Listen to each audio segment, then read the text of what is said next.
They say freezing to death is peaceful. First, you feel pain. Your fingers go numb. Your skin burns as if touched by fire.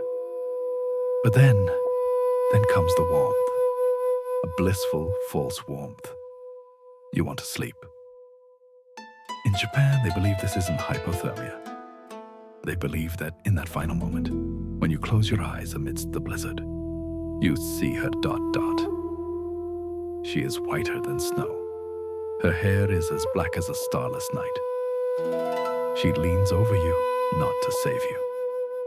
She leans over to steal your last breath, to give you a kiss, after which you will never wake up again.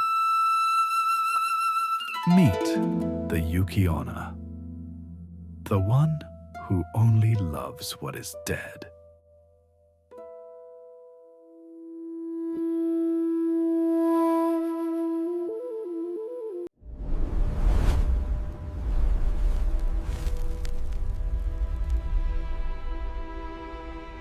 Let us transport ourselves to ancient Japan, to the Musashi province, where winters are so severe that trees crack with a sound like musket fire.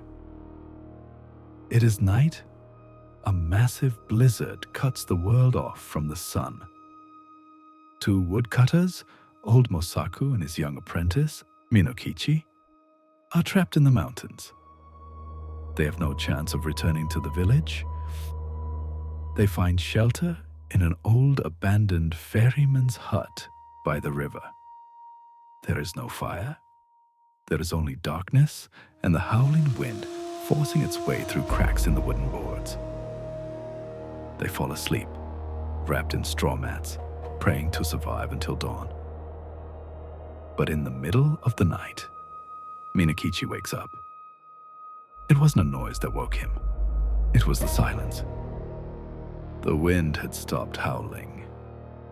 The door of the hut, previously barred, is wide open. And there, in the doorway, she stands. She didn't walk inside. She floated.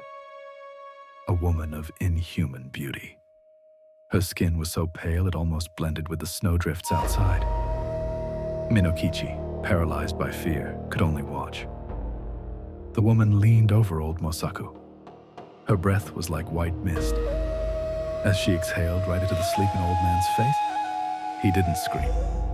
He simply turned pale. Life drained from him in a single second, turning him into a block of ice. Then, the apparition turned to the young boy. Her eyes had no color. They were like the abyss. She approached him. Minokichi felt his heart slowing down, ready to stop forever. But death did not come. The woman smiled. It was a smile, both beautiful and terrifying.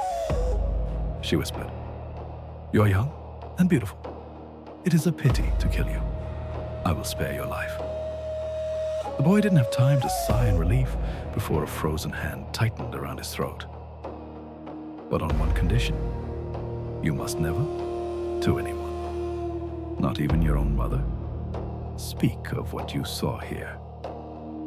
If you betray my secret, I will kill you instantly.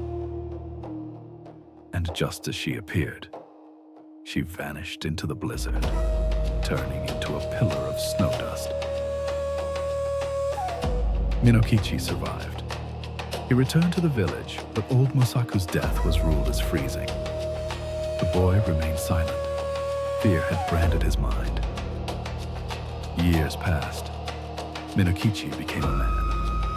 One evening, on his way home, he met a beautiful girl named Oyuki on the road. She was slender, pale, and quiet. She had something magnetic about her. They fell in love. They married. Oyuki was the perfect wife. She bore him 10 children. She was kind, hardworking, and loving. But the villagers whispered. They whispered that Oyuki did not age. While Minokichi's face became lined by the sun and labor, Oyuki's face remained smooth as porcelain. And even in the hottest summer, Her skin was always cool to the touch. Minokichi loved her more than life itself.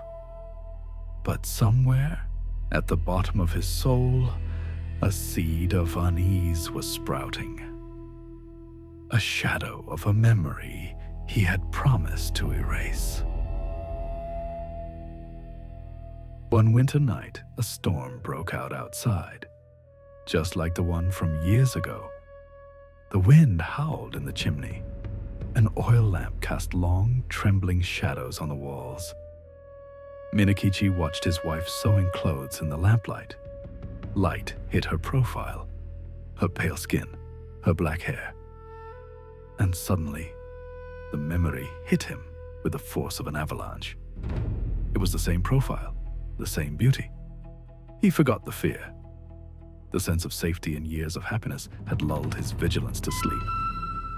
He asked quietly, "You know, Oyuki, looking at you in this light, I remembered something strange. When I was young, I saw a woman as beautiful as you, but she was a ghost. She killed my master." A silence thicker than the night fell over the room. Oyuki stopped sewing. She didn't turn around. Minokichi, unaware that he had just signed his own death warrant, laughed nervously. It was probably just a dream. Oyuki slowly put down the needle. When she turned around, she was no longer his wife. Her face was a mask of ice. Her eyes had no color. She stood up, and her kimono turned white as frost. The shadows in the room began to dance, as if fleeing from her cold. Her voice was not the voice of a woman. It was the voice of the blizzard. "You broke the promise." It wasn't a scream. It was a whisper that froze the blood in his veins. "I told you, if you betray my secret, I will kill you." The Yuki-onna leaned over her husband. Minokichi felt the same paralyzing cold as years ago. He felt her icy breath on his face. The end was near. But the apparition stopped. She looked at the children sleeping in the corner. Her inhuman face twisted in a grimace that might have been pain. "I should kill you," she whispered. "But I cannot make our children orphans." She began to dissolve into the air, turning into a swirling, silver mist. Her final words, before vanishing up the chimney, sounded like a curse. "Take care for them well, because if any harm ever comes to them, I will return. And then, nothing will save you." The door blew open with a crack. Snow rushed in. Minokichi was left alone. No one ever saw Oyuki again. Minokichi lived for many more years, raising his children in solitude. But they say that every winter, when the blizzard came, he would sit by the window and stare into the white. Not out of fear, out of longing. Because the Yuki-onna is not just a monster.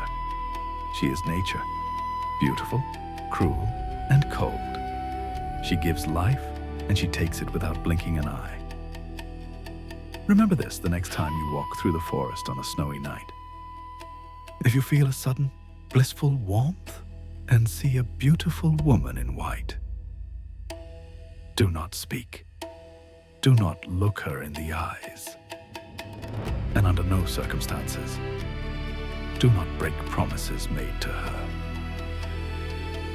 That is all for today on Echoes of Legends. Turn off the lights and sleep well, if you can.